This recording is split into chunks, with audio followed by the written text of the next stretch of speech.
नमस्कार, आप देख रहे हैं आज़ाद टीवी न्यूज़ 24 और मैं हूं आसमा आपके साथ।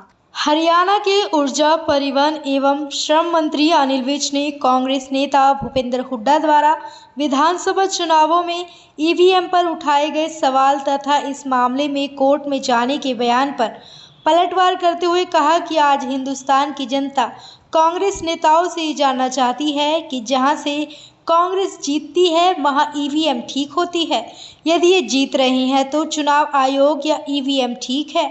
जहां जब भाजपा जीतती है तो ये चुनाव आयोग पर सवाल खड़े करने शुरू कर देते हैं। खिलाड़ियों को ब्रजभूषण के खिलाफ जो है बहका रही थी, उकसा रही थी ताकि वो खुद उस कुर्सी पर बैठ सकें। देखो, मुझे खेल का पता है, खिलाड़ियों का पता है। मैं खेल मंत्री हूँ, मुझे अपनी राजनीति का पता है, दूसरी राजनीतियों का पता है। मुझे खिलाड़ियों की राजनीति की कोई जानकारी नहीं है, मुझे नहीं मालूम। वारनाड में आज प्रियंका गांधी जो है उन्होंने नामांकन भरा है और कह रहे हैं कि 6 लाख से ऊपर की जो है वो जीत दर्ज करेंगे। देखिए, अगर ये इतनी ही पॉपुलर नेता है तो उत्तर प्रदेश से क्यों नहीं लड़ रहा? वहाँ से भाग के वहाँ से लड़ गए। ये गलतफहमी है। इसी प्रकार की गलतफहमी इनको हरियाणा में भी थी, पर हरियाणा ने सबको गीता का ज्ञान दे दिया। सब सुप्रीम कोर्ट ने हरियाणा पंजाब सरकार को फटकार लगाई है, कहा है कि पराली जलाने के मामलों में कोई कार्रवाई नहीं हो रही, सरकारें सिर्फ आई वॉश कर रही है। देखिए, मामला माननीय उच्चतम न्यायालय के जेरे हो रहा है और उच्चतम न्यायालय जो दे रहा है उन पर अमल भी किया जा रहा है। इस मामले में किसी भी प्रकार की टिप्पणी करना उचित नहीं। सब किसान यूनियन के जो नेता हैं वो सरकार को धमका रहे हैं कि अगर पराली जलाने के मामलों में अधिकारी गांवों में घुसे तो उनको बंधक बनाया जाएगा।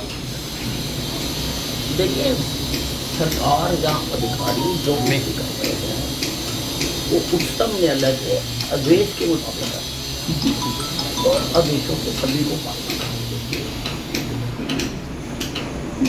से कांग्रेसी विधायक जस्सी पेटवाड़ ने एक वीडियो जारी करके कहा है कि सीएम से कहा है कि वो वादा खिलाफी ना करे, किसानों की बात सुने और किसानों का जो काम है वो एमएसपी के साथ फसल खरीदें। नहीं, बिल्कुल जो सरकार ने कहा है कि एमएसपी के मुताबिक हम किसानों की फसल खरीदेंगे और पूरी तरह से अगर कहीं से नियमितता आएगी तो सभी जो जिलों के लिए एक सीनियर IAS अफसर भी लगा दिया गया कि भाई इस चीज़ का ध्यान रखें, ठीक ढंग से उठान भी हो, ठीक ढंग से पैसे भी मिले। अगर इसकी शिकायत होगी तो उसका निपटान होगा। तो कुमारी झाले का कहना है कि अब जो समाधान शिविर शुरू हुए हैं निगम में, तो ये लोगों को बेवकूफ़ बना के फिर कतार में लगाना चाहते हैं। अब ये तो बड़ी मुश्किल हो गई। ये काम करो तो इनको तकलीफ होती है, ना करो तो इनको तकलीफ होती है। अब इनकी तकलीफें तो दूर हो नहीं सकती, इनकी तकलीफें तो जनता ने दे दी इनको 5 साल, तो अब इनको हमने तो काम करना है और हमारे नए मुख्यमंत्री जी अपने विवेक से सारे समस्याओं का समाधान कर रहे हैं, तो उसकी इनको पीड़ा तो होगी। मतलब इलेक्शन हो गए, खत्म हो गए, सरकार भी बन गई, लेकिन भूपेंद्र सिंह हुड्डा का कहना है कि ईवीएम की गड़बड़ी को लेकर हम कोर्ट में जाए। देखिए, कोर्ट में तो कोई भी व्यक्ति जा सकता है, लेकिन आज हिंदुस्तान की जनता कांग्रेस के नेताओं से ये जानना चाहती है कि जहां से कांग्रेस जीत जाती है वहां ईवीएम ठीक होती है। कर्नाटक में तुम जीत गए, तुमने एक भी बारी ईवीएम की बात नहीं की। हिमाचल में तुम जीत गए, तुमने एक भी बारी ईवीएम की बात नहीं की। पंजाब में आम आदमी पार्टी जीत गई, वहां पे ईवीएम की बात नहीं की। अगर तुम लीड ले रहे हो तो चुनाव आयोग ठीक है, चुनाव वाले दिन जब हमारी लीड बढ़नी शुरू हुई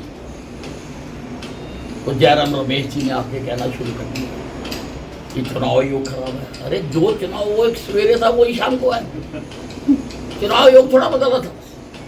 और मैं हुड्डा साहब से कहना चाहता हूँ कि जहां से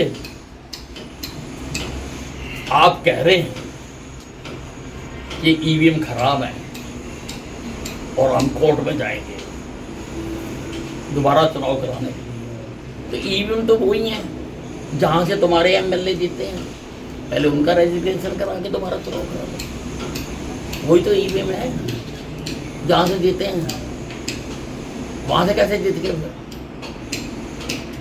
ऐसी और अधिक खबरें देखने के लिए बने रहिए आपके अपने चैनल आज़ाद टीवी न्यूज़ 24 पर।